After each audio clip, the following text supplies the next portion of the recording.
श्री सरस्वती कवचम्। श्रीं ह्रीं सरस्वत्यै स्वाहा शिरो मे पातु सर्वतः।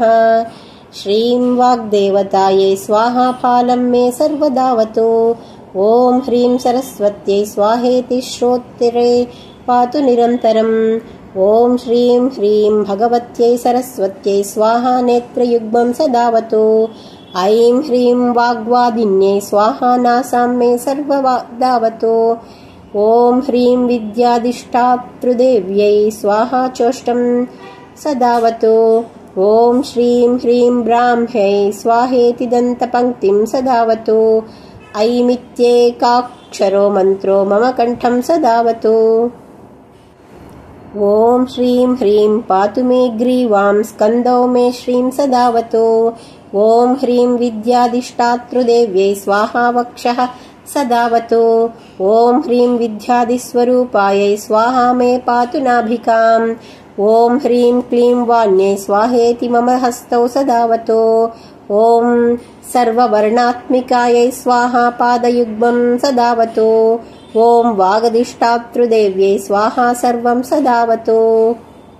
ॐ सर्वकण्ठवासिन्यै स्वाहा प्राच्यां सदावतु। ॐ सर्वजिह्वाग्रवासिन्यै स्वाहाग्निदिशि रक्षतु। ॐ ऐं ह्रीं क्लीं सरस्वत्यै बुधजनन्यै स्वाहा। सततं मन्त्रराजोऽयं दक्षिणे मां सदावतु। ऐं ह्रीं श्रीं त्र्यक्षरो मन्त्रो नैऋत्यां सर्वदावतु।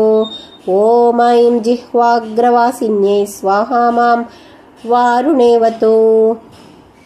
ॐ सर्वाम्बिकायै स्वाहा वायव्यै मां सदावतु। ॐ ऐं श्रीं क्लीं गद्यवासिन्यै स्वाहा मामुत्तरेवतु। ॐ ऐं सर्वशास्त्रवासिन्यै स्वाहेशान्यां सदावतु।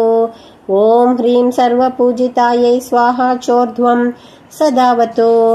ॐ ह्रीं पुस्तकवासिन्यै स्वाहा धौमां सदावतु। ॐ ग्रन्थबीजस्वरूपायै स्वाहा मां सर्वतोवतु। इति श्री सरस्वती कवचम्।